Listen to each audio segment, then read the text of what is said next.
जय हिंद दोस्तों, स्वागत है आप सभी का इस सीरीज में जिसमें हम इंडियन एक्सप्रेस का एनालिसिस देख रहे हैं। इंडियन एक्सप्रेस न्यूज़पेपर में आज बहुत ही खास एडिटोरियल्स हमें देखने को मिल रहे हैं, न्यूज आर्टिकल्स हमें देखने को मिल रहे हैं। तो फटाफट शुरू करते हैं 3 मार्च के जो इंपॉर्टेंट एडिटोरियल्स है इंडियन एक्सप्रेस में। यहाँ पर सबसे पहले तो हम देखने वाले हैं rules of deputation of DIG.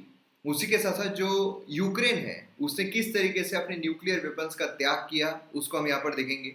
Anti microbial resistant, इसके बारे में हम जानेंगे, बहुत इंपॉर्टेंट है अगर हम साइंस एंड टेक्नोलॉजी पर्सपेक्टिव से देखते हैं। देन उसके बाद पोस्ट पेंडेमिक क्राइसिस जो है स्कूलिंग में क्या चैलेंजेस हमें देखने को मिल रहे हैं स्कूल्स में, इस पर हम यहाँ पर नजर डालने वाले हैं। तो मतलब यहाँ पर GS2, 3, 4 सभी पर्सपेक्टिव से इंपॉर्टेंट एडिटोरियल्स जो है वो हमें देखने को मिल रहे हैं। तो चलिए फटाफट शुरू करते हैं। अब यहाँ पर आपके लिए मैप बेस्ड एक्सरसाइज है। ये नीचे जो आपको कंट्री नजर आ रही है, ये वाली जो कंट्री बेसिकली आपको नजर आ रही है, ये कंट्री कौन सी है ये आपको बताना है। आपको करना क्या है, वीडियो को पॉज करना है, इस कंट्री के रिगार्डिंग इंफॉर्मेशन लिखना है एंड देन वीडियो को रिज्यूम करना है। सभी पार्टिसिपेट कीजिए, इससे आप ही का फायदा होगा। तो आइए एक्सप्लेन सेक्शन पर नजर डालते हैं। यहाँ पर न्यूक्स यूक्रेन गेव अप, जो यूक्रेन है उसने यहाँ पर जो न्यूक्लियर वेपन्स गिव अप किए थे उसकी यहाँ पर पूरी स्टोरी जर्नी जो है वो बताई गई है। इसको हम अच्छी तरीके से डिस्कस करेंगे। देन उसका रूल जो है deputation of DIGs. DIG central authority जो है, सेंट्रल गवर्नमेंट जो है, डेपुटेशन के नए कानून यहाँ पर लाए गए हैं। तो अगर आप आईपीएस बनते हो, डीआईजी के लेवल पर पहुंचते हो, तो डेपुटेशन के क्या कानून है ये आपको यहाँ से पता चलेंगे। तो काफी इंटरेस्टिंग आर्टिकल है। देन उसके बाद यहाँ पर अगर हम एडिटोरियल पेज आइडियाज पेज पर आते हैं तो यहाँ पर देखिए बात की जा रही है पेंशन टेंशन की। अब ये जो आर्टिकल है ये मैं आपको यहीं पर समझा देता हूँ। देखिए क्या है कि पहले एक पेंशन स्कीम जो है वो हमें देखने को मिलती थी। मतलब उसमें क्या था, उसमें ऐसा था कि 2003 या 4 के पहले जो भी गवर्नमेंट सर्वेंट बने हैं उनको अपने आप जो पेंशन है, रिटायरमेंट के बाद जो पेंशन है वो दी जाएगी। देन उसके बाद 2004 में न्यू पेंशन स्कीम जो है वो लाई जाती है। अब ये न्यू पेंशन स्कीम के तहत क्या है कि अब इसके बाद जो भी गवर्नमेंट सर्वेंट लगे हैं, सर्विसेज में आए हैं, इंक्लूडिंग आईएएस आईपीएस, जितने भी गवर्नमेंट सर्वेंट लगे हैं, उनकी सैलरी में से एक पर्टिकुलर हिस्सा जो है वो यहाँ पर न्यूक्लियर पेंशन स्कीम के तौर पर लिया जाएगा। एंड देन उसके बाद जब वो रिटायर होते हैं तो यही जो पैसा है इंटरेस्ट के साथ उनको रिटर्न किया जाएगा।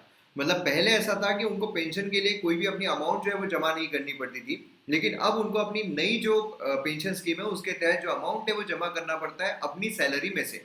गवर्नमेंट भी कुछ कंट्रीब्यूट करेगी, एम्प्लॉय भी कुछ कंट्रीब्यूट करेंगे एंड इस तरीके से उनको पेंशन जो है रिटायर होने के बाद दी जाएगी। अब हुआ क्या है कि यहाँ पर जो राजस्थान गवर्नमेंट है उनकी तरफ से यहाँ पर लाया गया है कि भाई हम पुरानी वाली जो स्कीम है उसी को लेकर आएंगे। मतलब यहाँ पर कोई कंट्रीब्यूट नहीं करेंगे न्यू पेंशन स्कीम के तहत, हम पुराना वाला, इलेक्शंस विलेक्शंस आ रहे हैं तो उसके तौर पर हमें देखने को मिलता है। अब इसकी वजह से क्या होता है, कॉम्प्लिकेशंस काफी बढ़ जाते हैं। क्योंकि अभी क्या है, अभी समझ लो कि अगर 1 लाख रुपए किसी को सैलरी है, ठीक है, उसको अगर 50,000 रुपए जो है वो पेंशन यहाँ पर प्रोवाइड करनी है, तो उसमें से ऑलरेडी इसने ये जो सैलरी 1 लाख रुपए ली है तो ओवर द पीरियड इसने कंट्रीब्यूट किया है और यही इसके रूप में जो मंथली पेंशन है वो प्रोवाइड की जा रही है। लेकिन पुरानी इसमें क्या है कि कंप्लीट जो 50,000 रुपीज है ये यहाँ पर जो बाकी लोग काम कर रहे हैं, बाकी लोग जो गवर्नमेंट को पैसा कमा कर दे रहे हैं, उनकी इसमें से यहाँ पर जो पेंशन है वो दी जा रही थी। तो अब यहाँ पर क्या होगा, गवर्नमेंट के ऊपर बहुत ज्यादा बर्डन यहाँ पर आ जाएगा। मतलब ये उसी तरीके का है कि एक जो दोस्त है आपका, दोस्त के पास से आप उधार लो एंड देन उसको रिटर्न कर दो। लेकिन दूसरी चीज ये है कि भाई आप जो आपका दोस्त है उसको जो पेमेंट है वो करते रहो, हर महीने जो है पैसे देते रहो।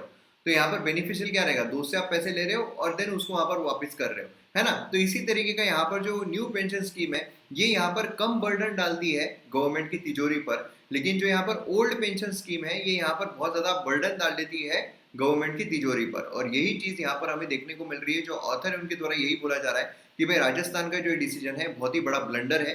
फिजिकल डेफिसिट यहाँ पर स्टेट्स का बहुत ज्यादा इंक्रीज हो सकता है। बस इतना ही जानने लायक है, बाकी कुछ भी जानने लायक नहीं है। देन उसके बाद यहाँ पर अगर हम बात करते हैं तो गैदरिंग स्टॉर्म, ये अगेन अब देखिए यहाँ पर क्या है, जो यूक्रेन है ना उसके बारे में अब यहाँ पर फालतू के और एडिटोरियल्स देखने की जरूरत नहीं है। मतलब यहाँ पर क्या है, यूक्रेन रशिया के बारे में जितना जानना है उतना इंपॉर्टेंट है। देन उसके बाद उसमें पीएचडी यहाँ पर करने की जरूरत नहीं है। जबरदस्ती पीएचडी करोगे मतलब नहीं बनेगा, कॉस्ट बेनिफिट नहीं रहेगा, है ना। हमें यूक्रेन की स्टेट पीएससी नहीं देनी है, हमें यहाँ पर यूपीएससी जो है इंडिया की देनी है। श्रिंकिंग क्लासरूम, इस एडिटोरियल को हम अच्छी तरीके से देखने वाले हैं। यहाँ पर गहराइयाँ ये जो मूवी है उसके बारे में बात की जा रही है जो इम्पोर्टेंट नहीं है। देन उसके बाद यहाँ पर जो लिंगरिंग है पेंडेमिक, ये वाली जो चीज़ है ये हम यहाँ पर नज़र डालने की कोशिश करेंगे। तो इस तरीके के हमें एडिटोरियल जो है आज हमें देखने को मिलते हैं। अब देखिए, वीडियो शुरू करने से पहले एमएम अकेडमी ऐप अगर आपने डाउनलोड नहीं किया है तो जरूर कीजिए। यहाँ पर मेरे तरफ बहुत सारे कोर्सेस लाए जा रहे हैं जो आपको एग्जाम में काफ़ी ज़्यादा फायदा दिला सकते हैं। Ancient history, medieval history, modern history, geography, polity, governance, internal security, disaster management, economy, environment, ethics, मतलब जीएस 1 2 3 4 सभी आपको देखने को मिलेंगे। हाईएस्ट क्वालिटी कंटेंट है। एनिमेशन ये सब के थ्रू आपको जो कोर्सेस है बनाए गए हैं, प्रीलिम्स और मेंस दोनों ओरिएंटेड है, इसलिए आपको दोनों इसमें फ़ायदा हो जाएगा। तो इसलिए डाउनलोड कीजिए एमएम अकेडमी ऐप और वीडियोस को एंजॉय कीजिए। अभी देखिए यहाँ पर जो हमें बेसिकली देखने को मिलता है कि न्यूक्स यूक्रेन गेव अप। जो यूक्रेन है उसने बेसिकली यहाँ पर किया क्या है, अपने जो यहाँ पर न्यूक्स है, जो न्यूक्लियर वेपन्स है, उनका गिव अप कर दिया है। अब गिव अप जो यहाँ पर उसने किया है तो इंडिपेंडेंस, क्योंकि यूक्रेन को जब आज़ादी मिली, कब मिली, 1991 जो है उसमें उसको आज़ादी मिलती है। और उसके बाद जो भी यहाँ पर उसके पास न्यूक्लियर वेपन्स थे, काफ़ी ज़्यादा न्यूक्लियर वेपन्स जो है यूक्रेन के पास देखने को मिल रहे थे, वो उसने रिटर्न कर दिए। और उसके बदले में रशिया, यूके, यूएस इसने गारंटी दी थी कि भाई हम आपको सिक्योरिटी जो है वो प्रोवाइड करेंगे। सोचिए, रशिया ने गारंटी दी थी कि हम तुमको यहाँ पर जो है वो प्रोवाइड करेंगे, जो सिक्योरिटी प्रोवाइड करेंगे, और अब देखिए क्या हाल हो रहा है यहाँ पर रशिया का, है ना। सीधा उसको न्यूक्लियर वेपन जो है उससे मारने की धमकी दे रहा है। खैर, तो यहाँ पर एक एमसीक्यू जो है आपके लिए हाजिर है कि लॉन्गेस्ट रिवर जो है यूक्रेन में ये कौन से, क्योंकि मैप बेस्ड एक्सरसाइज यूक्रेन से रिलेटेड काफी इंपॉर्टेंट हो जाती है। आपको क्वेश्चन आ सकते हैं कि भाई बॉर्डरिंग कंट्री जो है यूक्रेन की कौन कौन सी है, इस तरीके की कुछ फीचर जो है वो आपको पूछे जा सकते हैं। तो यहाँ पर क्वेश्चन है लॉन्गेस्ट रिवर जो है यूक्रेन की ये कौन सी है। तो इसका जवाब जो है वो आपको कहाँ देना है, कमेंट सेक्शन में प्रोवाइड करना है। तो वीडियो को पॉज कीजिए और इसका जवाब लिखिए। अभी देखिए, यूक्रेन और रशिया का जो कॉन्फ्लिक्ट है ये वर्ल्ड वॉर 3 कंडीशन पर जा रहा है। बेसिकली रशिया और यूक्रेन के बीच में जो एक कॉन्फ्लिक्टेड रीजन है, डिस्प्यूटेड टेरिटरी है ना, जिसको डॉन्स्क और लुहांस्क, मतलब ये दोनों मिला के डोनबास जो रीजन है वो कहा जाता है। तो इसकी वजह से काफी ज्यादा कॉम्प्लिकेशन जो है वो क्रिएट हो रहे हैं। इसकी वजह से रशिया जो है उसने बोला है कि हम यूक्रेन पर हमला कर रहे हैं। उसी के साथ साथ जो नाटो है वो यूक्रेन ने ज्वाइन नहीं करना चाहिए, ये भी डर से, क्योंकि यूक्रेन जो है ऑन दी वर्ड्स था कि नाटो ज्वाइन कर ले, और नाटो अगर ज्वाइन करता है तो बाकी जो नाटो कंट्रीज है उनकी सिक्योरिटी यहाँ पर आ जाएगी। ये वाला जो रीजन हमें देखने को मिलता है, यहाँ पर बेसिकली जो यूएसए है वो भी अपनी सिक्योरिटी यहाँ पर रख सकते हैं, इंक्लूडिंग यहाँ पर जो प्रो रशियन लोग रहते हैं तो इनको भी यहाँ पर न्यूट्रलाइज किया जा सकता था। तो ये सारे कॉम्प्लिकेशन जो है वो देखने को मिल रहे थे, यही डर जो है यहाँ पर रशिया को सता रहा था। और इसी वजह से रशिया ने क्या किया, सीधा हमला कर दिया यूक्रेन पर। और हमला करने के साथ साथ यहाँ पर जो रशिया है अब वो धमकी भी दे रहा है कि भाई हम न्यूक्लियर वेपन जो है उससे तुम पर वार जो है वो कर सकते हैं। अब यहाँ पर देखिए, जो यूक्रेन है, न्यूक्लियर क्वेश्चन जो है ये काफी डिफरेंट तरीके से यहाँ पर हमें देखने को मिल रहा है। बेसिकली मतलब इंटरनेशनल अग्रीमेंट के तहत अगर हम देखते हैं तो रशिया, यूनाइटेड स्टेट्स, यूक्रेन, है ना, बेसिकली इन्होंने यहाँ पर पूरी कोशिश की कि जो यूक्रेन है वो यहाँ पर अपने न्यूक्लियर वेपन्स का त्याग कर दे। क्योंकि जब सोवियत यूनियन, क्योंकि यूक्रेन अगर आप देखोगे तो पहले सोवियत यूनियन का पार्ट था, जहां पर रशिया, यूक्रेन, ये सारी जो पास की कंट्रीज है ये सब एक ही देश के रूप में उभर कर आ रही थी। और वर्ल्ड वॉर 2 जब खत्म होता है उसके बाद जो कोल्ड वॉर है वो हमें देखने को मिलता है। तो यहाँ पर जो सवाल है कि भाई यहाँ पर इंटरनेशनल अग्रीमेंट के तहत जो रशिया है अब वो यहाँ पर इसको प्रोटेक्ट करेगा यूक्रेन को, क्योंकि अब वो न्यूक्लियर देश नहीं है। और वही अगर रक्षक जो है वही बन जाए भक्षक तो क्या होगा, उस तरह की सिचुएशन हमें देखने को मिलती है। देखिए, कोल्ड वॉर अगर हम देखते हैं तो वर्ल्ड वॉर 2 के बाद जो शुरू होने वाला पीरियड है उसको कोल्ड वॉर कहा जाता है। कोल्ड वॉर जो है वो यहाँ पर काफी ज्यादा टेंशन जो है वो क्रिएट हो गया था यूएसए एंड यूएसएसआर के बीच में। ये दोनों यहाँ पर कंप्लीट टेंशन में रहते थे, मतलब डायरेक्ट वॉर नहीं हो रहा था, लेकिन यहाँ पर क्या चल रहा था कि भाई टेंशन जो है वो चल रहे थे। और उसी बीच नाटो जो है वो भी हमें देखने को मिलता है। नाटो के तहत जो यूएसए अपने अलायंस क्रिएट कर रहा था, अब वो क्या है कि भाई अगर किसी ने भी हम पर वार किया तो जितने भी नाटो मेंबर्स हैं वो समझेंगे कि हम पर वार हुआ है और वो उस पर भिड़ जाएंगे। तो इस तरीके से हमें यहाँ पर देखने को मिलता है। तो बेसिकली क्या है, वेस्टर्न ब्लॉक ईस्टर्न ब्लॉक यहाँ पर क्रिएट हो गया, जिसकी वजह से यहाँ पर जो कॉम्प्लिकेशन है और ज्यादा यहाँ पर क्रिएट हो जाते हैं। अभी देखिए, यहाँ पर अगर हम देखते हैं तो जो बर्लिन है, बर्लिन वॉल, उसका फॉल हमें देखने को मिलता है 1989 में। और उसके बाद यहाँ पर जो यूक्रेन है, बाकी जो देश है आसपास के यूएसएसआर के, वो भी अपनी आज़ादी जो है वो यहाँ पर पाने की कोशिश करते हैं। और इसी के तहत 1991 में जो डिसइंटीग्रेशन है यूएसएसआर का वो हमें देखने को मिलता है। और इसी के साथ रशिया प्लस जितने भी कंट्रीज थी वो सब यहाँ पर डिसइंटीग्रेट होके उनको आज़ादी जो है वो मिल जाती है। तो बेसिकली यूएसएसआर जो है वो ब्रेकअप हो जाता है उसका, एंड यहाँ पर जो बाकी देश है वो यहाँ पर आज़ादी जो है वो ले लेते हैं, इंडिपेंडेंस जो है वो ले लेते हैं। और इसी के तहत एक ही सुपर पावर जो है वो बन के उभरता है, वो था यूएसए। अब यहाँ पर हुआ क्या है, यूक्रेन यूक्रेन जो है जब उसको आज़ादी मिल रही है, जब जस्ट आज़ादी वो लेने जा रहा है 1991 में, तो उसके मन में ना कुछ घबराहट थी। क्या घबराहट थी? देखिए क्या हुआ था, जो चार्नोबिल आपको देखने को मिल रहा है यहाँ पर, बेसिकली यहाँ पर क्या हुआ था कि 1986 में एक बहुत बड़ा डिजास्टर हुआ था। डिजास्टर मतलब किस तरीके का, कि वहां पर जो न्यूक्लियर ये है वो यहाँ पर बर्स्ट हो गया था, जिसकी वजह से बहुत लोगों की जान गई थी। आसपास का जो एरिया है पूरा इनहेबिटेड करना पड़ा था, क्योंकि बहुत सारे लोगों को जो रेडिएशन जिनके ऊपर गए थे, उनकी जिंदगी जो है पूरी तरीके से खराब हो गई थी, तहस नहस हो गई थी। और ये बहुत बड़ा कॉम्प्लिकेशन जो है वो देखने को मिल रहा था। मतलब एक इमेज जो है वो इस तरीके की जाती है उस देश की कि भाई इसको संभालना नहीं आता है, जो न्यूक्लियर चीजें हैं वो संभालनी नहीं आती है। और इस वजह से ऐसा हो सकता है कि भाई अभी तो ये बच्चा है, इसको आज़ादी जो है वो भी नहीं दी जानी चाहिए, इसको रशिया के अंडर में रखो। तो ये डर जो है वो सता रहा था यूक्रेन के मन में कि भाई अगर हमको आज़ादी नहीं दी तो, अगर हम उनको वापस रशिया जो है उसके अंडर में रखा तो, अगर हमारे ऊपर सैंक्शन जो है वो लगा दिए गए तो, ये सारे डर जो है वो यूक्रेन के मन में पल रहे थे। और इसी वजह से यूक्रेन को ऐसा लगा कि भाई यूरोपियन यूनियन जो है उसके साथ रहना अच्छा है, जो वेस्टर्न कंट्रीज है उनके साथ रहना अच्छा है, जिससे कि हम पर सैंक्शंस ना लगे और हमें आज़ादी जो है वो बड़ी सरलता से मिल जाए, फ्रीडम जो है बड़ी आसानी से मिल जाए। और ये डर यहाँ पर सता रहा था। इसलिए जो भी यहाँ पर वेस्टर्न कंट्रीज बोल रही थी उस हिसाब से उसके पद चिन्हों पर यहाँ पर यूक्रेन जो है कुछ भी करने के लिए तैयार था। मतलब यूक्रेन के पास अगर आप देखोगे जिस वक्त आज़ादी मिली थी, 176 इंटरकॉन्टिनेंटल बैलिस्टिक मिसाइल जो है वो देखने को मिल रहे थे, 44 क्रूज मिसाइल जो है वो देखने को मिल रहे थे, 2600 न्यूक्लियर वेपन्स जो है वो देखने को मिल रहे थे। काफी ज्यादा न्यूक्लियर वेपन्स थे अगर आप कंपेयर करोगे, है ना। उस समय पर इतने न्यूक्लियर वेपन्स हार्डली कंट्रीज के पास थे।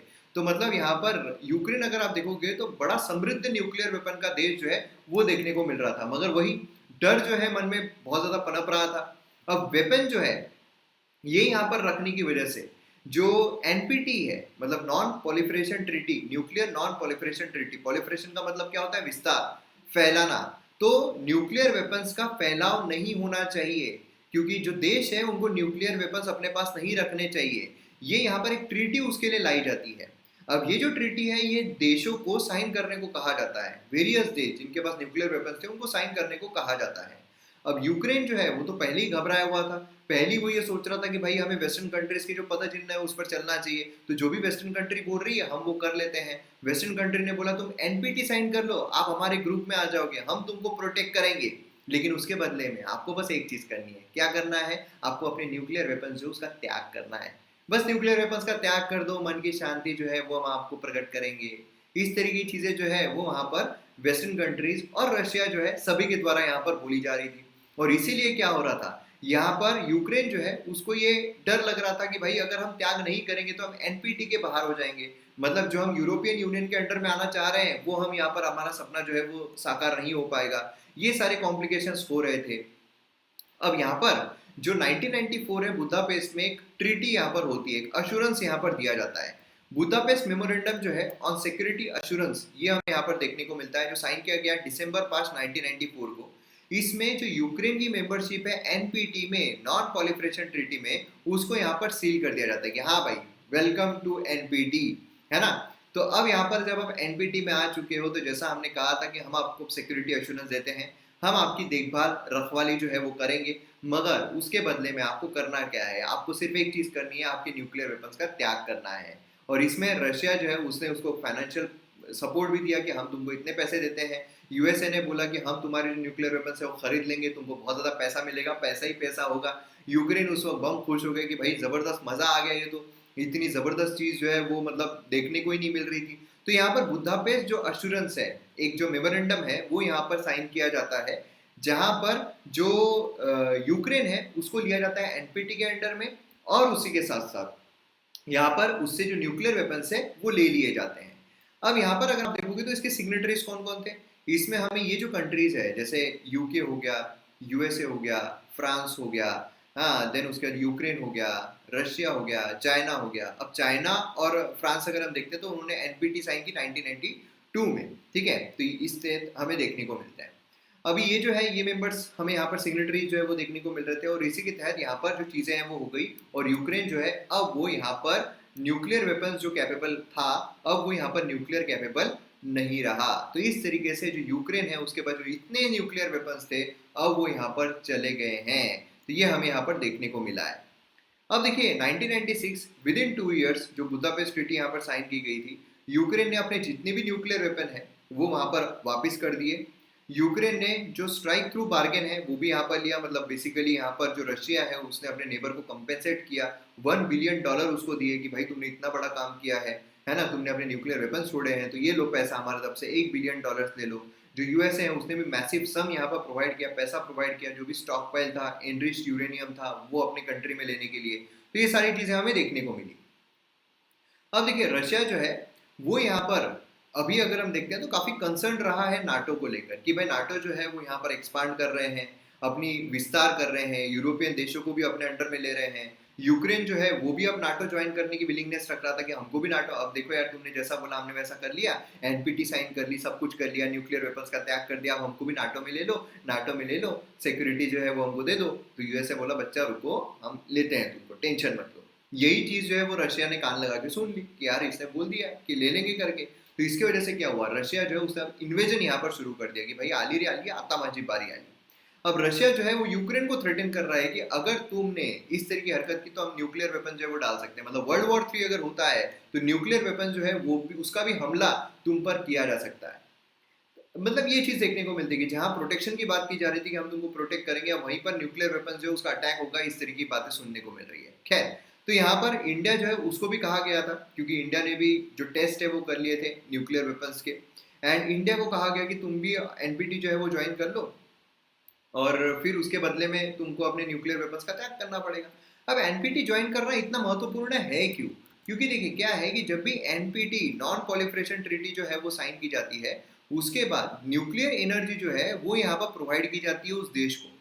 न्यूक्लियर एनर्जी बहुत इंपॉर्टेंट है आज के टाइम पर अगर हम देखते हैं, क्योंकि न्यूक्लियर एनर्जी के तहत आप अपनी डेवलपमेंट कर सकते हो, है ना। न्यूक्लियर एनर्जी इतनी इंपॉर्टेंट है, तो अगर आप एनपीटी साइन नहीं करते हो तो कोई भी देश आपके साथ न्यूक्लियर एनर्जी जो है वो शेयर नहीं करेगा। ये यहाँ पर प्रॉब्लम्स थे और न्यूक्लियर एनर्जी सभी को चाहिए थी अपने डेवलपमेंट के लिए। तो यहाँ पर ये इस वजह से जो कंट्रीज है वो न्यूक्लियर जो एनपीटी है वो साइन कर रहे थे, लेकिन इंडिया ने बोला ना ना ना ना, यूक्रेन बच्चा है, तुमने उससे साइन करवा लिया, लेकिन हम यहाँ पर बच्चे नहीं है, हमें सब पता है। तुम यहाँ पर जो डिस्क्रिमिनेटरी ट्रीटी है, हम तो चाह रहे हैं कि भाई सब कुछ खत्म कर दो, मतलब डिसआर्मामेंट कर दो, यहाँ पर न्यूक्लियर वेपन्स हमसे क्या सभी से लो, लेकिन लेना है तो फिर सभी से लो, आप ऐसे नहीं कर सकते हो। क्योंकि एनपीटी के तहत क्या है, एनपीटी के तहत जो permanent 5 members United nation security council के, उन्होंने एनपीटी साइन करने के बावजूद वो अपने पास न्यूक्लियर वेपन्स जो है वो रख सकते हैं, लेकिन बाकी जो देश है उन्होंने अगर एनपीटी साइन की तो अपने पास न्यूक्लियर वेपन्स नहीं रख सकते। इंडिया का बोलना है अगर लेना है तो सभी से लो, नहीं तो फिर किसी से भी मत लो। तो यहाँ पर अगर हम परमानेंट 5 मेंबर देखते हैं तो उसमें हमें USA, UK, France, Russia, China ये देखने को मिलते हैं। मतलब यहाँ पर आप देखिए कि इंडिया के पास चाइना भी न्यूक्लियर कैपेबल देश है, एनपीटी साइन किया हुआ है, उसके बाद भी न्यूक्लियर वेपन है। पाकिस्तान के पास भी न्यूक्लियर वेपन है। इंडिया ने एनपीटी अगर साइन कर ली तो बस बात ही खत्म, आजू बाजू के देश न्यूक्लियर कैपेबल और हम यहाँ पर न्यूक्लियर कैपेबल नहीं। अब वो इधर उधर से धमकियां देते रहेंगे कि भाई हम तुम पर न्यूक्लियर बॉम्ब छोड़ देंगे, हम तुम पर न्यूक्लियर बॉम्ब छोड़ देंगे, है ना। जैसे यूक्रेन का हाल हो रहा है उसी तरीके से इंडिया का हाल होगा। इसलिए इंडिया ने बड़ी समझदारी से वाइजली यहाँ पर डिसीजन लिया और एनपीटी जो है वो साइन नहीं किया। अब इंडिया ने एक पॉलिसी अपनी, नो फर्स्ट यूज पॉलिसी, कि इंडिया जो है वो पहले अटैक नहीं करेगा, लेकिन अगर किसी ने अटैक किया फिर वो फोड़ देगा। तो इस वजह से बाकी जो देश है, इंडिया ने भले ही एनपीटी साइन नहीं किया लेकिन बाकी जो देश है उनको कॉन्फिडेंस है इंडिया पर, और इसीलिए इंडिया को न्यूक्लियर एनरिचमेंट जो है वो प्रोवाइड करते रहते हैं। तो ये चीजें हमें यहाँ पर देखने को मिलती है। तो अब मैं उम्मीद करता हूँ आपको पूरा कॉन्सेप्ट जो है यहाँ पर समझ में आ गया होगा बड़े ही अच्छे तरीके से। आइए यहाँ पर दूसरे आर्टिकल पर आते हैं जहाँ पर बात की जा रही है rules for deputation of DIG. जो डीआईजी है उनके डेपुटेशन के बारे में यहाँ पर बात हो रही है। मतलब सेंट्रल जो है, सेंट्रल गवर्नमेंट, उन्होंने यहाँ पर इशू किया है एक नया order central deputation of deputy inspector general level IPS officers के लिए। तो ये क्या है, इसकी वजह से क्या होने वाला है, ये समझने के लिए हमको यहाँ पर जो रैंक्स है वो पता रहने चाहिए। देखिए यहाँ पर अगर हम रैंक देखते हैं, आईपीएस यहाँ ऊपर से शुरू होता है। यहाँ पर सबसे पहले असिस्टेंट सब इंस्पेक्टर, उनके जो यहाँ पर इंसिग्निया है वो भी दिया हुआ है। यहाँ पर सब इंस्पेक्टर आता है, सब इंस्पेक्टर को 2 स्टार मिलते हैं, इंस्पेक्टर 3 स्टार। तो जब भी कोई 3 स्टार अगर दिखे तो समझ लेना इंस्पेक्टर है। डेप्यूटी सुपरिटेंडेंट डीएसपी हमें देखने को मिलते हैं। यहाँ पर देखिए ये स्टेट का पहले ये लग जाता है, यहाँ पर कुछ भी हमें देखने को नहीं मिल रहा है। देन एडिशनल सुपरिटेंडेंट अगर हम देखते हैं तो एक यहाँ पर ये देखने को मिलता है, सुपरिटेंडेंट एक स्टार प्लस ये देखने को मिलता है। देन एडिशनल सुपरिटेंडेंट यहाँ पर आईपीएस आ जाते हैं एंड एक यहाँ पर ये होता है सुपरिटेंडेंट एसपी, ये हमें देखने को मिलता है ना। यहाँ पर समझ में आता है ये आईपीएस नहीं है, ये प्रमोशन के थ्रू आए हैं और ये जो है ये हमें आईपीएस देखने को मिल रहे हैं। तो यहाँ पर बेसिकली जो बात की जा रही है ये लेवल के ऊपर की बात की जा रही है ना। मतलब यहाँ पर डिप्टी इंस्पेक्टर जनरल जो है यहाँ से लेकर तो इधर तक की बातें जो है वो की जा रही है डेप्यूटेशन के लिए। सेंट्रल गवर्नमेंट जो डेप्यूटेशन की बात कर रही है तो यहाँ से लेके आगे तक की बात की जा रही है। तो अब आपको वो समझ में आ गया किसकी बात हो रही है। अभी देखिए यहाँ पर February 10 department of personal training DOPT जो है उसने कहा कि आईपीएस ऑफिसर जो सेंट्रल इस पे आ रहे हैं, क्योंकि डेप्यूटेशन का मतलब क्या होता है। देखिए डेप्यूटेशन का मतलब ये है कि आप पर्टिकुलर कहीं पर काम कर रहे हो, ठीक है, कोई ऑफिस में कोई डिपार्टमेंट में आप काम कर रहे हो, मगर दूसरे डिपार्टमेंट को आपकी ज़रूरत है। आप हो वही डिपार्टमेंट में, आपकी कोई ट्रांसफर वांसफर नहीं हुई, आप हो वही डिपार्टमेंट में, लेकिन कुछ समय के लिए कोई प्रोजेक्ट के लिए या कुछ टाइम के लिए आपको उस जगह पर बुलाया जा रहा है, उसे हम कहते हैं डेप्यूटेशन। ठीक है, तो डेप्यूटेशन जो है उसकी यहाँ पर बात हो रही है कि जो डीआईजी लेवल के लोग हैं, अब वो यहाँ पर पहले क्या हुआ करता था, जब भी डीआईजी लेवल के लोग हैं उनको अगर सेंटर में डेप्यूटेशन के लिए भेजा जा रहा है, सेंट्रल जो एजेंसीज होती है सेंट्रल गवर्नमेंट की, उसमें अगर भेजा जा रहा है डेप्यूटेशन पर, तो क्योंकि वो स्टेट का पुलिस किसके अंडर में आती है, मतलब कौन से लिस्ट में आती है, स्टेट लिस्ट में आती है पुलिस, है ना, लॉ एंड ऑर्डर मेंटेन करने के लिए। तो अब यहाँ पर डीआईजी जो है बेसिकली कोई ना कोई पद संभाल रहे हैं, है ना, जो स्टेट गवर्नमेंट जो है वो पूरा मॉनिटर कर रही है। लेकिन सेंट्रल जो एजेंसीज होती है जहाँ पर आईपीएस ऑफिसर्स की जरूरत पड़ती है, वहां पर अगर सेंटर को चाहिए तो उसके लिए काफी पेपर वर्क लगता था कि भाई इनका पहले देखो बायोडाटा कैसा है, किस तरीके से इन्होंने काम किया है, क्या करप्शन है क्या नहीं है, कौन कौन से केसेस सॉल्व किए, उसके बेसिस पर उनको डेप्यूटेशन के तौर पर जो सेंट्रल एजेंसीज है उसमें लाया जाता था। लेकिन अब यहाँ पर प्रॉब्लम क्या हो रही है कि दोनों ही तरफ वैकेंसी बहुत ज्यादा देखने को मिल रही है, इसलिए यहाँ पर सेंटर ने लाया कि भाई स्टेट जो है वो रिलीव करने में भी कभी कभार टाइम कर देती कि रिलीव ही नहीं कर रही है, रिलीव ही नहीं कर रही है, सेंटर बुला रहा है डेप्यूटेशन के लिए, रिलीव ही नहीं कर रही है। अब सेंटर ने लेकर आ गया कि भाई तुम रिलीव करो मत करो स्टेट, सीधा ये जो है वो डेप्यूटेशन पे उस तारीख को आ जाएंगे। तो ये चीज हमें यहाँ पर देखने को मिल रही है। बेसिकली क्या इशू क्यों इशू किया गया है, क्योंकि यहाँ पर अगर आप देखोगे तो एम कर रहा है कि जो पूल है डीआईजी लेवल आईपीएस ऑफिसर्स का सेंट्रल डेप्यूटेशन में वो इंक्रीज किया जाए, क्योंकि मैसिव वैकेंसीज जो है वो हमें देखने को मिल रही है सेंट्रल पुलिस ऑर्गेनाइजेशंस में, सेंट्रल आर्म्ड पुलिस फोर्सेस में बहुत ज्यादा वैकेंसीज देखने को मिल रही है। और ये वैकेंसीज जो है उसकी भरपाई करने के लिए ये जो रूल है वो यहाँ पर लाया गया है। अभी इसमें अगर आप देखोगे तो ये क्यों इशू किया गया है, तो इसमें डेटा सोर्सेस अगर हम देखते हैं वेरियस सीएपीएफ्स के, सीपीओएस के 252 पोस्ट जो रिजर्व की गई आईपीएस ऑफिसर के लिए डीआईजी लेवल की, 118 जो है वो वैकेंट हमें देखने को मिल रही है। मतलब समझ लीजिए 252 में से 118 जो पोस्ट है वो यहाँ पर वैकेंट हमें देखने को मिल रही है। तो वो तो यहाँ पर भरनी पड़ेगी, तो वही यहाँ पर डेप्यूटेशन के तौर पर भरी जाती है। आईपीएस ऑफिसर कोटा 40% है सीपीओएस एंड सीएपीएफ में। सेंटर जो है नवंबर 19 में स्टेट, यहाँ पर स्टेट को लिखा कि आपका जो कोटा है 50%, मोर देन 60% पोस्ट जो है वैकेंट है, इस वजह से आपने डेप्यूटेशन जो है उसके लिए यहाँ पर भेजो। लेकिन स्टेट जो है वो इतनी जल्दी कार्रवाई नहीं करती है ना, स्टेट्स के अपने अपने यहाँ पर बने हुए हैं सब कुछ। तो इसीलिए क्या था कि स्टेट जो है उनको ये प्रॉब्लम होती है कि भाई यहाँ पर जो स्टेट्स है बेसिकली उनको समस्या यही हो रही है इस चीज से कि सेंटर जो है वो तो अपनी मनमानी कर रहे हैं। सेंटर जो है वो तो अब स्टेट के इसमें जो आईपीएस ऑफिसर्स काम कर रहे हैं उनको भी अपने पास बुला ले रहे हैं, है ना।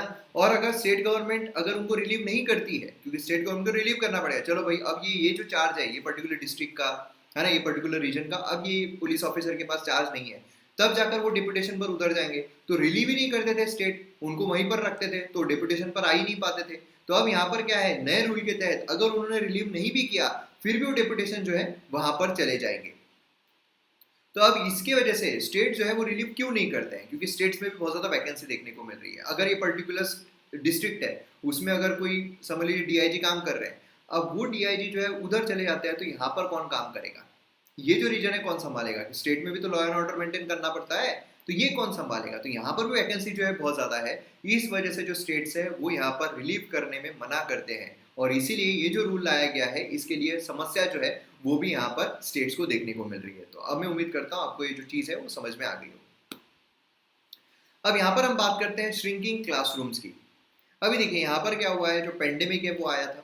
पेंडेमिक की वजह से लॉकडाउन लगा दिया गया, जिसकी वजह से स्कूल जो है उनको बंद कर दिए गए। काफ़ी टाइम तक, ऑलमोस्ट 2 साल तक स्कूल जो है वो बंद थे।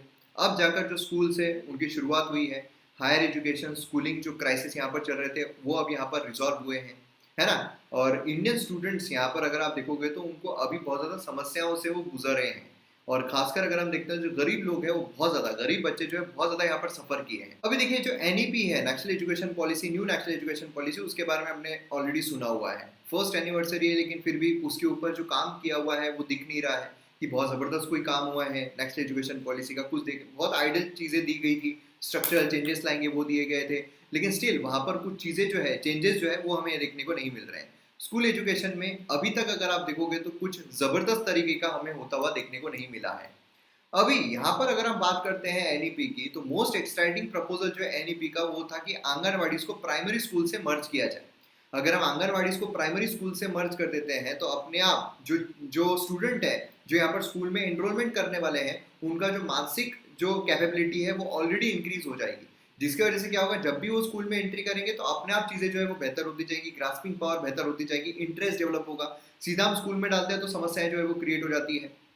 उसी के साथ यहाँ पर सभी जो बच्चे हैं, चिल्ड्रन हैं, उनको अफोर्डिंग करने के साथ साथ यहाँ पर जो मूव है वो इंडियन एजुकेशन को भी काफ़ी ज़्यादा ट्रांसफॉर्म करने वाला था, है ना। ये वाला जो मूव था जो यहाँ पर लाया गया था, फंड फॉर इंफ्रास्ट्रक्चर, जो इंफ्रास्ट्रक्चर डेवलपमेंट करना पड़ता है, क्योंकि इंफ्रास्ट्रक्चर डेवलपमेंट बहुत इंपॉर्टेंट है। बच्चे पढ़ेंगे कहाँ पर, कहाँ रुकेंगे, नीचे रहेंगे, टेबल बेंचेस लगेंगे, किस तरीके से इंफ्रास्ट्रक्चर के लिए फंड्स लगते हैं, है ना। फंड और प्लानिंग जो है ये यहाँ पर to ensure enough trained staff, ये भी तो यहाँ पर लगता है कि भाई ट्रेन स्टाफ भी लेना चाहिए। नहीं तो बहुत सारे वीडियोस आते हैं कि भाई जो टीचर है वो पढ़ा रहे हैं गवर्नमेंट स्कूल्स में, उनको कुछ भी नहीं आ रहा है ना, कुछ की कुछ स्पेलिंग जो है वो बता रहे हैं।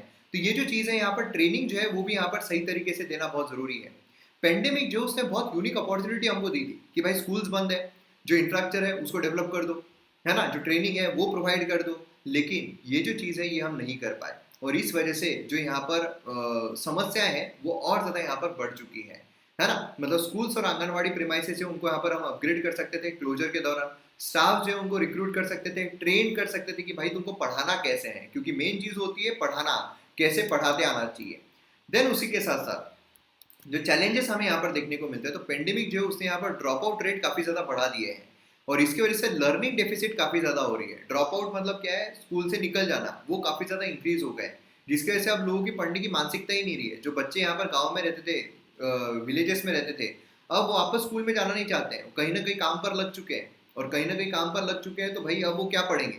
लर्निंग डेफिसिट, इंटरेस्ट पूरा चला जा चुका है, क्योंकि जो ऑनलाइन एजुकेशन है वो भी उन लोगों तक नहीं पहुंचा था, इंटरनेट नहीं पहुंच पाया था, तो बेसिकली 2-2.5 साल तक वो कुछ पढ़े ही नहीं है। तो अब कैसे फिर से ग्राफ करेंगे, फिर से कैसे एनरोल करेंगे स्कूल में, कहीं ना कहीं जॉब लग गया, पैसे कमाना शुरू, एक बार पैसे कमाना शुरू तो नॉलेज लेना बंद। 8 to 10 करोड़ चिल्ड्रन जो है वो टोटल इलिटरेसी जो है उसमें जा रहे हैं। एनरोलमेंट एंड अचीवमेंट लेवल जो है सेकेंडरी स्कूल का वो भी यहाँ पर काफ़ी ज़्यादा खराब हुआ है।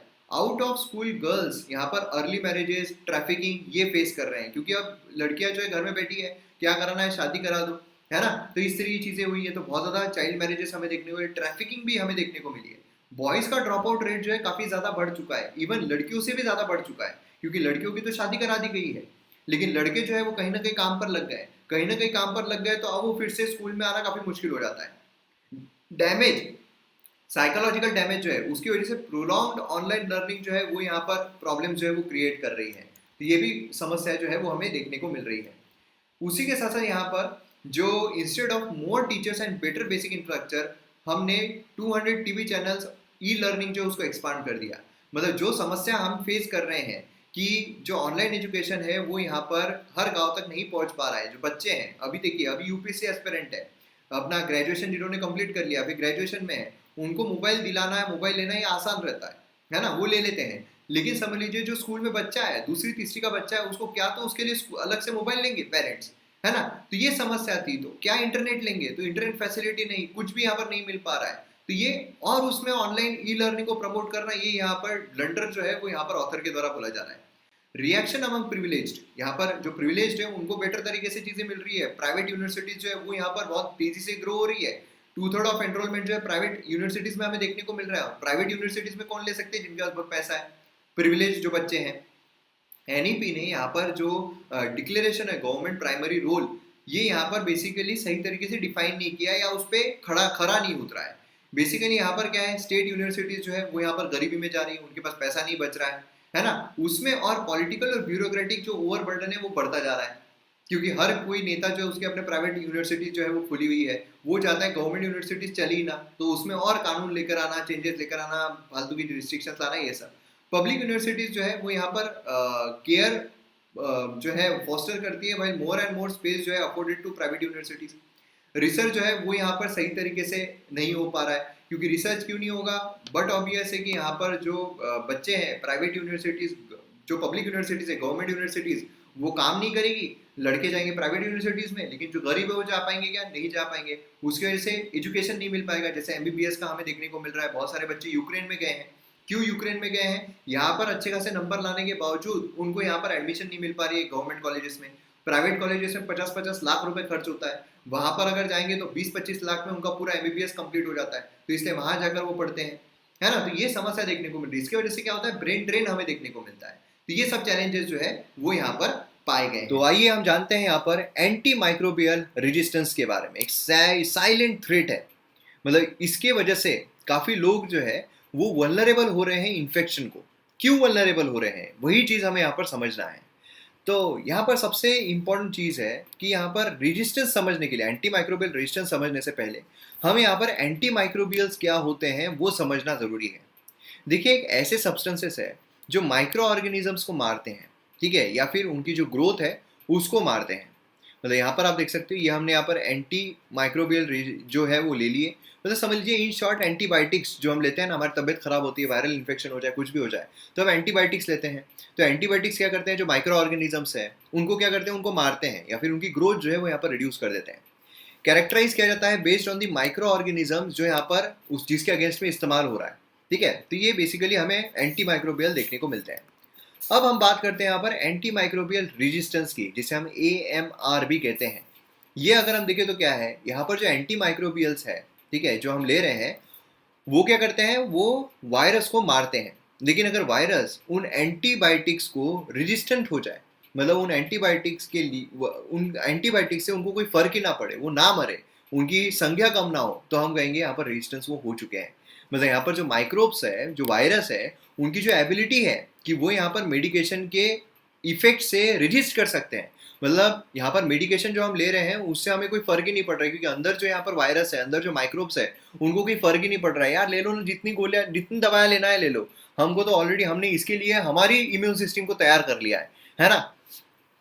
देन इन्फेक्शन यहाँ पर जो परसिस्ट होता है इन दी बॉडी, यहाँ पर रिस्क जो है अदर्स को स्प्रेड होने का, ये भी यहाँ पर बढ़ा देता है। क्योंकि क्या है, हम अगर अच्छे नहीं हो रहे हैं, हम यहाँ पर वायरस कैरी कर रहे हैं, देन वो भी यहाँ पर दूसरे इसमें चल जाएंगे, और वो तो ऑलरेडी यहाँ पर रेजिस्टेंट है, तो वो भी अगर एंटीबायोटिक लेना शुरू करेगा तो कोई फर्क नहीं पड़ेगा। तो क्या होता है, यहाँ पर उसको ट्रीट करना काफी डिफिकल्ट हो जाता है। कैसे करेंगे, क्योंकि हमारे पास जो एंटीबायोटिक अवेलेबल है उससे तो रेजिस्टेंट हो चुका है। अब यहाँ पर देखिए, माइक्रोब जो यहाँ पर रेजिस्टेंस होते हैं मल्टीपल एंटी माइक्रोबियल्स के लिए, ठीक है। एंटी माइक्रोबियल मतलब क्या है, एक ही हमारे पास एंटीबायोटिक होती है क्या, नहीं, हमारे पास बहुत सारी एंटीबायोटिक्स है ना, बहुत सारी एंटीबायोटिक है। एम्पोक्सिन है, देन उसके बाद ऑक्सीपॉड है, बहुत सारी एंटीबायोटिक्स हमें देखने को मिलती है।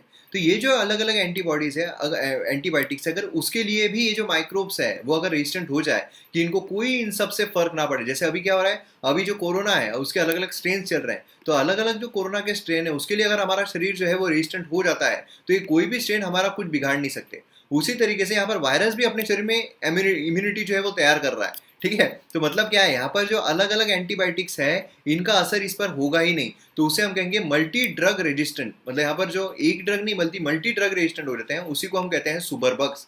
सुपरबग्स आपने सुना होगा ना। यहाँ पर जो एंटीबायोटिक्स है उसका मिसयूज जो होता है ना, यहाँ पर ये प्रोसेस को काफी एक्सीलरेट करता है। मतलब क्या है कि ज्यादा ज्यादा जो यहाँ पर वायरस है, माइक्रोब्स है, वो यहाँ पर रेजिस्टेंट हो जाते हैं।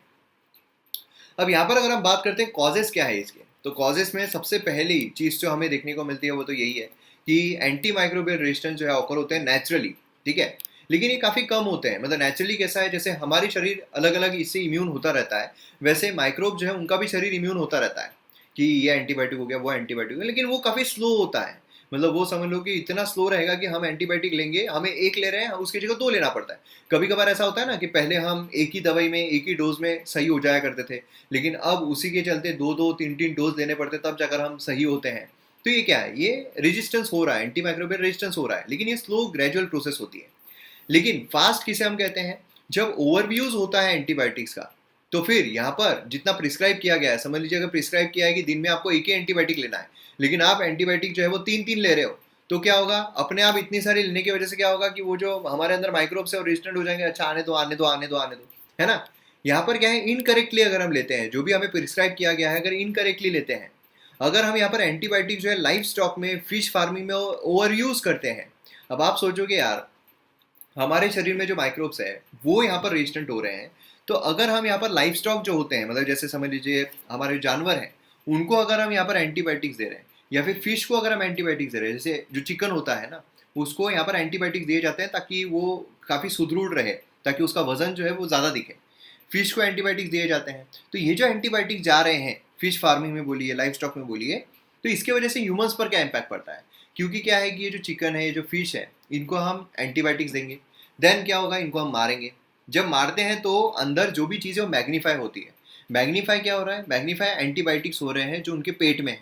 देन वो जब इंसान खाता है तो मतलब क्या हो रहा है, मतलब वो एंटीबायोटिक्स मैग्नीफाई होकर इंसान के शरीर में जा रहे हैं, है ना, जिससे क्या हो रहा है, अंदर जो उसके माइक्रोब्स है वो उसके लिए रेजिस्टेंट होते जा रहे हैं। ठीक है, तो ये ओवर यूज जो है ये भी काफ़ी हानिकारक है। देन एंटीबायोटिक डिस्चार्ज जो होता है, ये जैसे लेग्स में हो गया, रिवर्स में हो गया, कई सारे फार्मा फर्म्स जो है उनका डिस्चार्ज हमें लेग्स में देखने को मिलता है, रिवर में देखने को मिलता है। जैसे कि अनजाने में हम यहाँ पर डायरेक्टली एंटीबायोटिक नहीं ले रहे, लेकिन एंटीबायोटिक हमारे पेट में जा रही है, जिससे हमारे शरीर में जो माइक्रोब्स है उसके लिए रेजिस्टेंट होते जा रहे हैं। ठीक है, देन जो पुअर हाइजीन है, सैनिटेशन है, वो भी यहाँ पर एक कारणीभूत है। देन यहाँ पर नए एंटीबायोटिक्स जो है जो डिस्कवर किए जा रहे हैं, वो अगर नहीं किए गए तो भी, मतलब एक कोई एंटीबायोटिक है उसके लिए होता है ना कभी कभार कि अगर हम एक बार डॉक्टर के पास गए, उसने कोई हमें एंटीबायोटिक दी, देन हो सकता है एक दो साल के बाद या तीन साल के बाद कोई नई एंटीबायोटिक आ जाती है जो डॉक्टर है वो प्रिस्क्राइब करता है। तो ये क्या होता है, क्योंकि उन एंटीबायोटिक्स के लिए जो माइक्रोब्स है रेजिस्टेंट हो चुके हैं, इससे नई एंटीबायोटिक आई है। ठीक है, ऐसा हमें देखने को मिलता है। अब यहाँ पर अगर आप देखोगे तो स्प्रेड कैसे होता है ना, एंटीबायोटिक रेजिस्टेंस जो है कैसे स्प्रेड होता है, तो यहाँ पर एंटीबायोटिक जो है वो हमें देखने को मिल रही है। अब ये जो एंटीबायोटिक है, अब ये अगर समझ लीजिए इंसानों को दी जा रही है, सॉरी जानवरों को दी जा रही है, जानवर जो उनके पेट में यहाँ पर एंटीबायोटिक रहेंगे, है ना, यहाँ पर एनिमल के पेट में ड्रग रेजिस्टेंट बैक्टीरिया जो है वो यहाँ पर तैयार हो जाएंगे। देन उसके बाद अगर इंसान उस चीज़ को खाता है तो इंसान के शरीर में भी वो मैग्नीफाई होकर चला जाएगा। एंड सेम उसी तरह अगर यहाँ से जाते हैं तो इंसान के शरीर में जो है ड्रग्स जा रहे हैं तो अपने आप वो रेजिस्टेंट होता जा रहा है।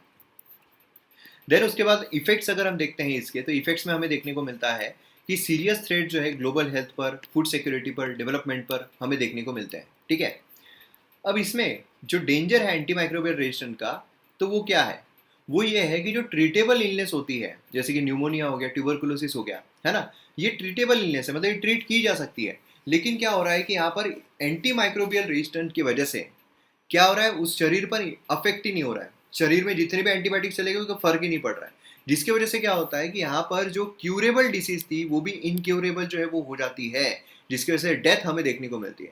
इकोनॉमिक एंड इमोशनल बर्डन जो है फैमिलीज पर वो यहाँ पर बढ़ जाता है। अब यहाँ पर आप देखोगे तो increase cost and length of treatment जो है उसने यहाँ पर डेथ को काफी इंक्रीज कर दिया है, बराबर है। तो अब कैसे डील किया जा सकता है इसके साथ, डील करने के लिए सबसे इंपॉर्टेंट चीज जो हमें देखने को मिलती है वो ये है कि individuals to use antibiotics only when prescribe, जब प्रिस्क्राइब आपको, नहीं तो क्या होता है हमारी आदत होती है कि थोड़ी बहुत सर्दी होगी क्या, थोड़ी बहुत बुखार हो गया क्या, चलो यार वो एंटीबायोटिक जो वो लेकर आ जाते हैं, एक झटके में अच्छे हो जाएंगे, तो वो नहीं होना चाहिए। हेल्थ प्रोफेशनल जो उन्होंने भी यार एंटीबायोटिक प्रिस्क्राइब करना चाहिए जब ज़रूरत हो, नहीं तो हर वक्त ऐसा नहीं होना चाहिए कि यार फटाफट एंटीबायोटिक ले लो और अच्छे हो जाओ। Preventing infection by maintaining hygiene, hygiene जो है वो भी हमारा मेंटेन करना चाहिए। एक यहाँ पर जो नेशनल एक्शन प्लान है उसको यहाँ पर रिबूस्ट करना चाहिए, जिससे कि हमें एंटीबायोटिक रेजिस्टेंस जो है उसको हम टैकल कर सके। देन उसके बाद यहाँ पर जो सर्विलेंस है उसको इम्प्रूव करना पड़ेगा एंटीबायोटिक रेजिस्टेंस इन्फेक्शन से। एंड उसी के साथ साथ हमें देखने को मिलता है कि यहाँ पर एनिमल्स को जो एंटीबायोटिक दी जा रही है वो भी जो वेटरनरी डॉक्टर है उसके सुपरविजन में ही दिया जाना चाहिए, जिससे क्या है कि वो एंटीबायोटिक जो उसका यहाँ पर दुर्व्यवहार जो है वो ना हो। तो ये चीज़ें हमें देखने को मिलती है। अब WHO ने इसके द्वारा क्या क्या स्टेप्स लिए गए हैं, ये अगर हम देखते हैं तो ग्लोबल एक्शन प्लान जो है एंटी माइक्रोबियल रेजिस्टेंस में 5 स्ट्रेटेजिक ऑब्जेक्टिव हमें देखने को मिलते हैं WHO के। वो कौन कौन से हैं? तो उसमें हमें देखने को मिलता है कि यहाँ पर अवेयरनेस इंप्रूव करना, अंडरस्टैंडिंग जो एंटी माइक्रोबियल रेजिस्टेंस की वो यहाँ पर इंप्रूव करना, देन यहाँ पर सर्विलेंस एंड रिसर्च जो है उसको यहाँ पर स्ट्रेंथन करना, देन इंसिडेंट जो इन्फेक्शन के उसको यहाँ पर रिड्यूस करना, देन यहाँ पर एंटी माइक्रोबियल मेडिसिन जो है उसका ऑप्टिमाइज करना इस्तेमाल। जैसा ऐसा नहीं है कि भरपूर लो यार, खाना खा रहे हो, अरे खाना मत खाओ, यहाँ पर एंटीबायोटिक्स लो, ठीक है। यहाँ पर सस्टेनेबल इन्वेस्टमेंट जो है एंटी माइक्रोबियल रेजिस्टेंस को काउंटर करने के लिए वो यहाँ पर रखना। तो ये सारी चीज़ें हमें देखनी होती है। 5 चीज़ें बहुत इंपॉर्टेंट है, डायरेक्टली अगर आप ये लिखोगे तो बहुत अच्छा इंपैक्ट पड़ता है, ठीक है, क्योंकि ये चीज़ चेंज नहीं होने वाली है। देन उसके बाद अगर हम बात करते हैं रिवीजन ऑफ एंटीबायोटिक्स प्रोटोकॉल, ये हमें देखने को मिलता है, मतलब बेसिकली रिवीजन किया गया है पर एंटीबायोटिक्स प्रोटोकॉल का। एसेंशियल मेडिसिन लिस्ट यहाँ पर दी गई, जो सभी कंट्रीज अपनी अपनी लिस्ट कौन कौन सी लेना है कौन कौन सी नहीं उसमें डालते हैं। WHO ने ड्रग्स को 3 कैटेगरीज में डिवाइड किया है। एक है एक्सेस, दूसरा है वॉच कैटेगरी एंड तीसरी है रिजर्व कैटेगरी। एक्सेस कैटेगरी ऐसे है जो कॉमनली एंटीबायोटिक्स यूज किए जाते हैं, ठीक है, उसका तुम यूज कर लो, कोई फर्क नहीं पड़ता है। वॉच में ऐसे है कि यहाँ पर रिकमेंड किए जाते हैं एज फर्स्ट और second choice treatment small infection के लिए। एंड रिजर्व वो होते हैं जो एकदम ही सीवियर सर्कमस्टांसेस है उसमें इस्तेमाल किए जाने चाहिए, ठीक है। तो ऐसे यहाँ पर 3 कैटेगरीज है वो यहाँ पर हमें देखने को मिलते हैं। देन उसके बाद अगर हम देखते हैं तो इंडिया ने कौन कौन से स्टेप लिए, तो इंडिया का हमें स्टेप देखने को मिलता है। सबसे पहले तो रेड लाइन कैंपेन जो लॉन्च किया गया 2016 में। यहाँ पर only antibiotics in mark with the red line to curb the irrational use, तो ये हमें देखने को मिलता है, रेड लाइन मार्क की गई। The national anti microbial resistance research and surveillance network, ये स्टैब्लिश किया गया Indian council of medical research के द्वारा, जिससे कि सर्विलेंस जो है एंटी माइक्रोबियल रेजिस्टेंस का कंट्री में वो यहाँ पर स्ट्रेंथन किया जा सके, और जो कंपाइलेशन है नेशनल डेटा का वो यहाँ पर अनेबल किया जाए। देन उसके बाद नेशनल एक्शन प्लान जो है वो हमें देखने को मिलता है, जिसमें यहाँ पर अवेयरनेस जो है वो स्प्रेड करना मासेस में, देन सर्विलेंस को स्ट्रेंथन करना, रैशनल यूज जो एंटीबायोटिक का उसको इम्प्रूव करना, इन्फेक्शन जो उसको रिड्यूस करना। तो ये सारी चीज़ें हमें देखने को मिलती है। अब देखिए यहाँ पर अगर हम बात करते हैं चैलेंजेस जो इंडिया फेस कर रहा है, इंडिया सबसे पहले तो ट्विन चैलेंजेस फेस कर रहा है। ट्विन चैलेंजेस कौन कौन से हैं? तो इसमें हमें देखने को मिलता है सबसे पहले तो ओवर कंजम्पशन जो है उससे फाइट करना, कि लोगों को ओवर कंजम्पशन हो रहा है, लोगों को बहुत ज़्यादा एंटीबायोटिक जा रही है, तो भैया खतरा हो सकता है, यहाँ पर बॉडी जो है रेजिस्टेंट हो जाएगी। दूसरी चीज़ जो हमें देखने को मिलती है वो ये है कि यहाँ पर जो पुअर है, वल्नरेबल है, उन तक ईजी एक्सेस जो है एंटीबायोटिक्स का वो भी पहुँचना चाहिए। मतलब एक तरफ है कि लोगों को रोकना है, एक तरफ है कि लोगों को देना है, तो ये ट्विन चैलेंज फेस कर रहा है इंडिया। देन मेडिकल प्रैक्टिशनर जो है, जनरल पब्लिक जो उनमें अवेयरनेस नहीं है, तो ये एक बहुत बड़ा चैलेंज है। देन अलग अलग वेरियस मिनिस्ट्रीज जो उसमें कोऑर्डिनेट करना, इसमें भी इंडिया जो है काफ़ी चैलेंज फेस करता है। अब वे फॉरवर्ड क्या होना चाहिए? वे फॉरवर्ड में हमें देखने को मिलता है कि नेशनल लेवल प्रोग्राम जो है वो यहाँ पर रहना चाहिए, जिससे कि स्मॉल स्केल एनिमल फार्म जो उनको सपोर्ट किया जा सके। मैनेज वेस्ट को मैनेज करना, एनिमल फार्म से animal food processing, pharmaceutical manufacturing sector, and sale जो एंटीबायोटिक्स का वो भी यहाँ पर बिजनेस कंसिडर नहीं करना चाहिए गवर्नमेंट ने, प्राइवेट कंपनीज ने और इंडिविजुअल ने। तो ये सारी चीज़ें जो है वो हमें यहाँ पर देखने को मिलती है। तो मैं उम्मीद करता हूँ आपको ये जो टॉपिक है काफ़ी अच्छे तरीके से डिटेल में समझ में आ गया होगा। तो डाउनलोड कीजिए MM Academy ऐप, और उसी के साथ साथ यहाँ पर आप विजिट करिए theMMAcademy.in ये वेबसाइट, क्योंकि यहाँ पर अगर आप जाओगे तो आपको वेरियस कोर्सेज देखने को मिलेंगे जो आपको एग्जाम में काफ़ी ज़्यादा फायदा दिला सकते हैं। और जो मैंने आपसे मैप बेस्ड एक्सरसाइज पूछा था वो बेसिकली टर्की है, तो टर्की आपको यहाँ पर देखने को मिलती है। तो मैं उम्मीद करता हूँ आपने इसका जवाब जो है वो सही तरीके से लिखा होगा। तो यहाँ पर हमारे वीडियो का खत्म होता है। मैं उम्मीद करता हूँ आपको वीडियो पसंद आया होगा, शेयर जरूर कीजिए। मिलते हैं अगले वीडियो में। जय हिंद।